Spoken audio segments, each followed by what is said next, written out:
বাহিনী ভোটের রিক্সা উদ্বোধন অনুষ্ঠানে আপনাদের সকলকে আরও একবার স্বাগত জানাচ্ছি। ইতিমধ্যে আমাদের মাঝে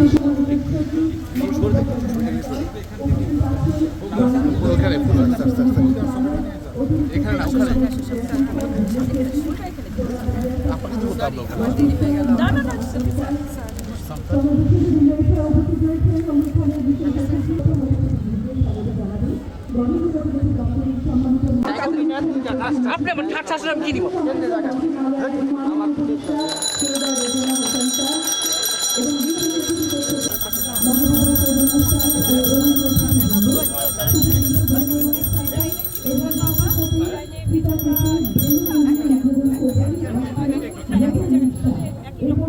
মোবাইলটা কার ভাই, মোবাইলটা নামান। পিছন পিছন আমরা শুরু করে দিচ্ছি। একটু চাপে পিছন সবাই পিছন না দিলে তো সময় দিয়ে বাঁচবে না। ভাই শান্তি ভাই মল্লিক নামাই হালকা। স্যার একটু ভাই আপনি দিবেন না, আমি ইয়ে করে দিচ্ছি ছবির জন্য। স্যার আসছে না একটু পাঠান এখন এখন মানে হ্যাঁ ওটা মানে আমরা ব্যক্তিগত বলতে যেমন ভোট কেন হ্যাঁ বলবেন কেন না বলবেন এটা জানেন মানে না মানে যে ওটা বলতে চাই ইয়ে না, এটা আমার মানে ভোট দেবো সেটা আমার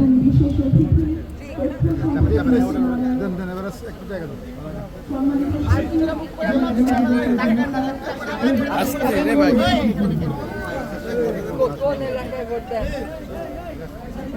ও মাত্র ঢাকা থেকে দিনাজপুর যাবেন কিচ্ছু করে না যাবেন নাকি ঢাকায় থাকবেন? না না, দিনাজপুরে গিয়ে ভোটটা দিয়ে আসতে হবে। তো সরকার তো ছুটি দিচ্ছে, বৃহস্পতিবার দিন ছুটি, ভোটের দিন শুক্রবার দিন ছুটি, শনিবার দিন তো ছুটি, গিয়ে ভোটটা দিয়ে আসবেন। ঠিক আছে?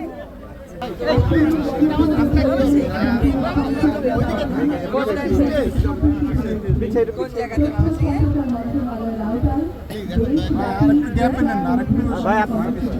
কোন জায়গাতে? শহরে যাবেন ভোট দিতে?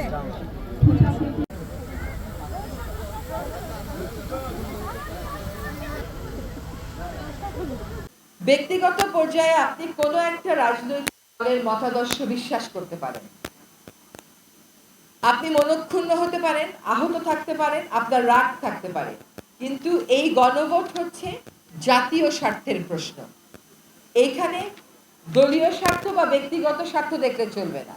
জাতীয় স্বার্থে যদি আপনি হ্যাঁ বলেন, আপনি কোনো দলকে পছন্দ করেন আর না করেন, দেশ কিন্তু জিতে যাবে। যদি দেশ জিতে যায়, আমরা সকলে জিতে যাব। আমরা এমন রাজনৈতিক বন্দোবস্ত চাই না যেখানে দেশ ছেড়ে পালাতে হয়। আমরা এমন রাজনৈতিক বন্দোবস্ত চাই না যেখানে জনগণের মুখোমুখি হয়ে উত্তর দেওয়ার সাহস থাকবে না, সদুত্তর দেওয়ার সাহস থাকবে না। কাজেই আমরা ব্যক্তি বিবেচনার ঊর্ধ্বে উঠে, দলীয় বিবেচনার ঊর্ধ্বে উঠে দেশের স্বার্থে গণভোটকে হ্যাঁ বলবো। আমাদের উপর দায়িত্ব দেয়া হয়েছে জুলাই গণ অভ্যুত্থানের পরে দেশকে একটা পরিবর্তিত পথে নিয়ে যাওয়ার জন্য। আমরা প্রথম থেকেই বলেছি যে আমাদের তিনটা দায়িত্ব বড় মোটা দাগে। একটা দায়িত্ব হচ্ছে আমরা সংস্কার করব যাতে দেশ আর কোনো স্বৈরাচার, কোনো ফ্যাসিস্টের কবলে না পড়ে, যাতে করে দেশের ক্ষমতাটা, আমরা যে সংবিধানে বলেছি জনগণই সকল ক্ষমতার উৎস, এটা চর্চা করার জন্য ক্ষেত্র প্রস্তুত হয়, যাতে করে আমরা বিচার করতে পারি, নির্বাচন, বিচার, এই তিনটাই হচ্ছে আমাদের মোটা দাগে প্রধান কাজ। আমাদের শুধু একটা আবেদন থাকবে যে এমনভাবে নিজের নেতা বেছে নেবেন যাতে করে 1 মাস 2 মাস 3 মাসের মধ্যে আর বলতে না হয় এইটা কি করলাম, যাতে আর পস্তাতে না হয়। আমরা যদি বলি আমাদের নেতারা ভালো না, তাহলে আমাদের কিন্তু মানতে হবে আমরাও ঠিকভাবে নেতা নির্বাচন করতে পারি নাই। কিন্তু 2011 সালে বিচার বিভাগের কাঁধে বন্দুক রেখে তত্ত্বাবধায়ক সরকারের ব্যবস্থাকে সংবিধান থেকে সরিয়ে দেওয়া হলো। যদি আপনি হ্যাঁ ভোট দেন, আর বিচার বিভাগের কাঁধে বন্দুক রাখা যাবে না। যদি আপনি হ্যাঁ ভোট দেন, তাহলে এইভাবে আর সংবিধান সংশোধন করা যাবে না।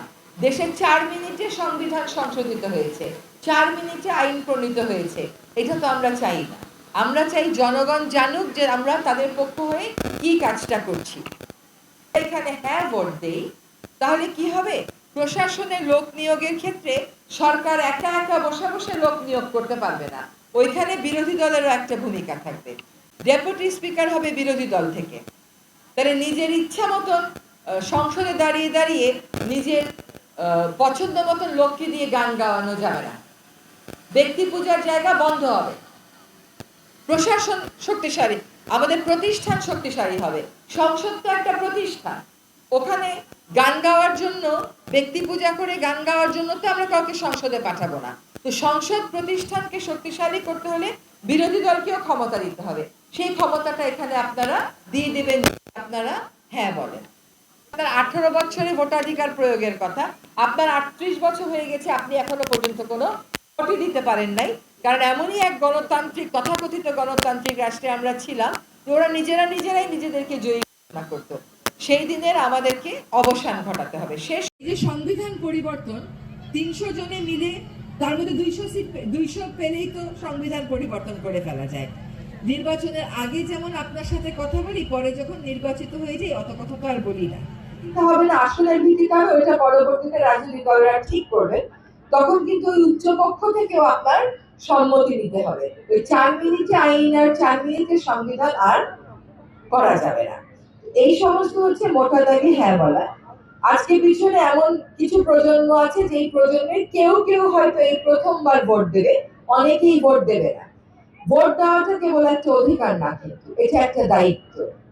আপনার ভুল সিদ্ধান্তে গোটা দেশ পস্তাতে পারে, আর আপনার সঠিক সিদ্ধান্তে ব্যক্তিগত সংকীর্ণতার ঊর্ধ্বে উঠে আপনি যখন সিদ্ধান্ত নেবেন, সেই সিদ্ধান্তে দেশ উপকৃত হবে।